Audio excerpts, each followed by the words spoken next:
Hi friends, welcome to my channel. ఈరోజు video చాలా ఇంట్రెస్టింగ్గా ఉందండి. వీడియోని ఎక్కడ స్కిప్ చేయకుండా ఎండ్ వరకు చూసేయండి. కౌశికి పరందామయ్య గారి రూమ్లో యువరాజ్ని చూసి రూమ్లోకి వెళ్ళిపోమని చెప్పి వాటర్ కోసం వెళ్తున్న కౌశికి ఆదిలక్ష్మి అన్న పరందామయ్య గారి అరుపులు వినబడుతూ ఉంటాయి.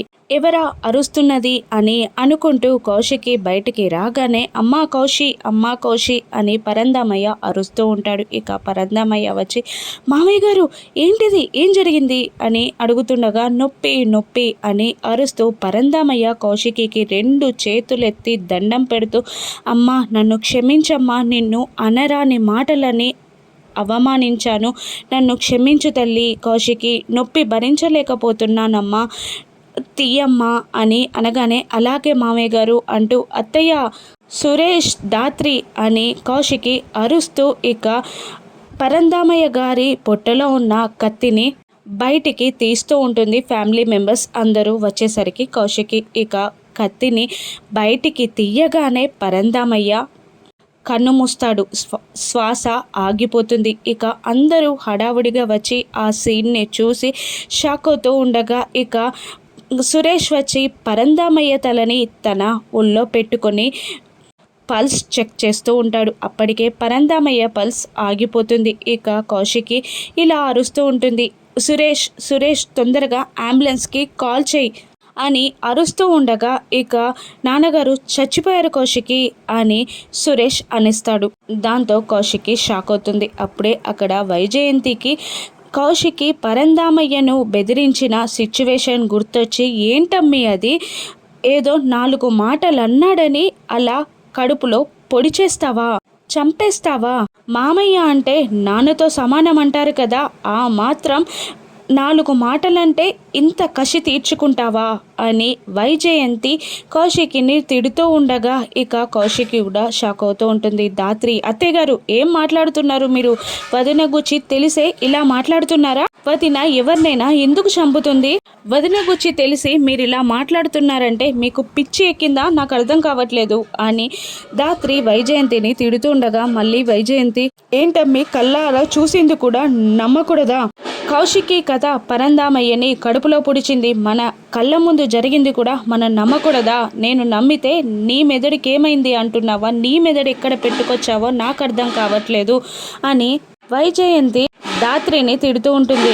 ఇక కేదార్ ఇలా అంటుంటాడు, అక్క మామయ్య గారిని పొడవలేదు, మామయ్య గారి కడుపులో ఉన్న కత్తిని బయటికి తీసింది అంతే, కళ్ళతో చూసిందంతా నిజం కాదు అని అంటూ ఉంటాడు కేదార్. మీకు ఎలా చెప్పాలో నాకు అర్థం కావట్లేదు అని అంటూ నేనైతే నమ్మను, నా కళ్ళారా చూసిందే నేను నమ్ముతాను అని వైజయంతి అంటూ ఉండగా ఇక దాత్రి ఇలా అనేస్తుంది, మీరు నమ్మాల్సింది పిన్ని గారు నమ్మాలి అని అంటుండగా కౌశికి అత్తయ్య నేను మామయ్య గారిని పొడవలేదు, నాకేం తెలీదు అని అనగానే ఆదిలక్ష్మి ఇలా అంటూ ఉంటుంది, కడుపుతో ఉన్నావు కదా, ఇంటికి పిలిచి పసుపు కుంకుమలిస్తే మంచి జరుగుతుంది అని నిన్ను ఇంటికి పిలిస్తే నా పసుపు కుంకుమని చెరిపేస్తావా కౌశికి అని ఏడుస్తూ ఉంటుంది ఆదిలక్ష్మి. దాంతో కౌశికి షాక్ అవుతూ ఉంటుంది, నేను నిజంగా మామయ్య గారిని పొడవలేదు, వాటర్ కోసం లేచాను, వాటర్ కోసం వస్తూ ఉండగా ఏవో మూలుగులు వినపడగానే బయటికి వచ్చాను, అప్పటికే మామయ్య కడుపులో కత్తుంది, నొప్పి కత్తి తీయమని మామయ్య గారు అరవగానే నేను కత్తి తీశాను అంతే అని కౌశికి అంటూ సురేష్ నేను నిజంగా మామయ్య గారిని చంపలేదు అని అంటుండగా సురేష్ కూడా ఏడుస్తూ ఉంటాడు. ఇక వైజయంతి, నిషి, కమలాకర్ మాత్రం కౌశికి మాటలని నమ్మకుండా ఉండిపోతారు. దాత్రి, కేదార్లు మాత్రం కౌశికి హత్య చెయ్యలేదు అని గట్టిగా నమ్ముతూ ఉంటారు. తెల్లవారుతుంది. అక్కడే పరందామయ్య శవం పడుంటుంది.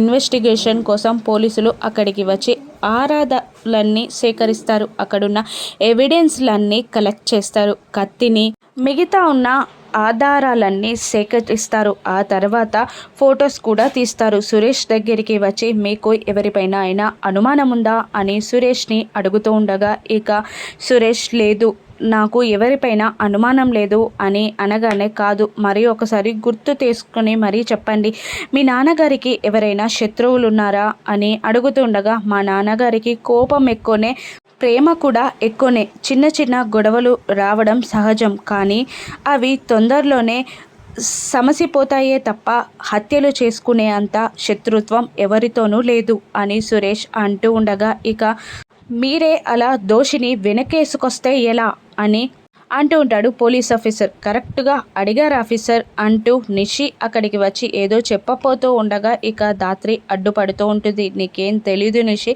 నువ్వు మాట్లాడకు అని అంటుండగా, వైజయంతి కూడా తెలిసింది చెప్తే తప్పేముందమ్మీ అని అంటూ ఉంటుంది. ఇక కేదార్ ఎవరిపైన అనుమానం లేదు, ఏది జరగలేదు, మేము వచ్చేసరికే మామయ్య గారు అలా పడున్నారు అని ఏదో చెప్పబోతూ ఉండగా, మీరు నిజాలు దాచాలి అని చూసినా అవి దాగవు, ఊరంతా చెప్పుకుంటున్నారు. కోడలికి మామగారికి ఏవో పగలున్నాయని తేల్చుకొని లెక్కలున్నాయని నిన్న గొడవ జరిగిందని, ఆ గొడవతోనే కౌశిక్కి పరందామయ్యని పొడి చేసింది అని ఊరంతా చెప్పుకుంటున్నారు. ఇది నిజమా కాదా ఆవిడనే అడిగి తెలుసుకుంటాను అని అంటూ ఆ ఎస్ఐ ఆదిలక్ష్మి దగ్గరికి వచ్చి, చెప్పండి మీకు ఎవరిపైనైనా అనుమానం ఉందా అని ఆదిలక్ష్మిని అడగగానే, ఆదిలక్ష్మి కౌశికికి పరందామయ్యకి జరిగిన గొడవను గుర్తు తెచ్చుకొని, నాకు కౌశికి పైన అనుమానం ఉంది అని చెప్పేస్తుంది. ఆదిలక్ష్మి మాటలకి కౌశికి షాక్ అవుతూ ఉంటుంది. ఇక ఆ ఎస్ఐ కౌశికి దగ్గరికి వచ్చి ఇలా అంటూ ఉంటాడు, విక్టిమ్ని మీరు బెదిరించడం, మీ చేతిలో కత్తి ఉండడం, ఇక ప్రైమరీ ఎవిడెన్స్ కింద తీసుకొని మిమ్మల్ని నేను అరెస్ట్ చేస్తున్నాను అని ఎస్ఐ అనగానే, ధాత్రి కేదార్లు ఇద్దరు అడ్డుపడుతూ ఉంటారు. మా అక్క ఏ తప్పు చేయలేదు, మీరు అనుకున్నది ఒకటి, మీరు చెప్పింది కరెక్టే, కానీ అక్కడ జరిగింది వేరు. మా వదిన అక్కడికి వచ్చేసరికే మావయ్య గారి కడుపులో కత్తుంది, మా వదిన ఆ కత్తిని బయటికి తీసిందే తప్ప కత్తిని పొడవలేదు అని అంటూ ఉంటుంది ధాత్రి. ఇక అవన్నీ ఇక్కడ కాదు చెప్పాల్సింది, కౌశికి గారిని అరెస్ట్ చేస్తున్నాను అని ఎస్ఐ అంటూ ఉండగా, ఇక కౌశికి ఇలా అంటుంటుంది, ఎస్ఐ గారు నేనే తప్పు చేయలేదు, అది తొందరలోనే నిరూపించబడుతుంది, అప్పుడు నేను తప్పు చేశాను అని అనేవాళ్ళు కంపల్సరీగా బాధపడతారు అని కౌశికి అంటూ ఉంటుంది. ఇక వదిన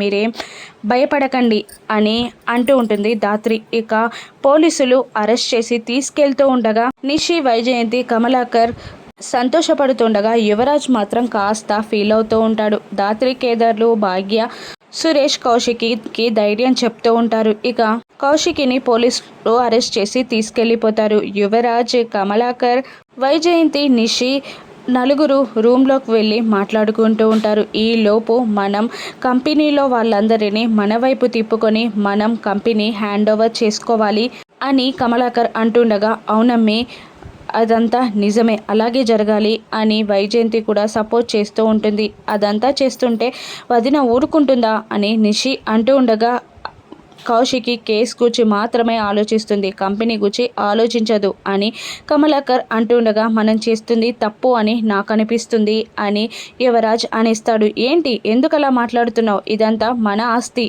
ఆ అమ్మి ఇన్ని రోజులు మహారాణిలా ఎదిగిపోయింది, ఇప్పుడు తప్పంటున్నావేంటి అని వైజయంతి తిడుతూ ఉండగా, నిషి నీకేమైనా బుద్ధుందా, అలా ఎందుకు మాట్లాడుతున్నావు అని అంటూ ఉండగా, కాచి బూచీలు కూడా మళ్ళీ యువరాజ్ని తిడుతూ ఉంటారు. అక్కపై కొత్తగా ప్రేమ ఎందుకు వచ్చింది అని అడుగుతూ ఉంటారు. ఇక వెళ్తూ ఉన్నప్పుడు కౌశిక్కి యువరాజ్ ఫేస్ని అదో రకంగా చూస్తూ వెళ్ళిపోతుంది. అక్క నన్నెందుకు అలా చూసింది అని యువరాజ్ మనసులో తలుచుకుంటూ, లేదు ఎంతైనా అక్క ప్రాణం పోయినా కూడా ఇంకొకరి ప్రాణం తీయదు, ఆస్తి లాక్కోవడం కరెక్టే, కానీ అలా కేస్ పైన తోసేయడం కరెక్ట్ కాదు అని యువరాజ్ అంటూ ఉండగా, కమలాకర్ నాకు అర్థమైంది, ఇంటి ఆడపిల్లని పోలీసులు అరెస్ట్ చేయడం కరెక్ట్ కాదని వాడంటున్నాడు, కంపెనీ మనం రాసుకున్న తర్వాత కౌశికిని విడుదల చేపిద్దాం అని అంటూ ఉంటాడు కమలాకర్. ఇక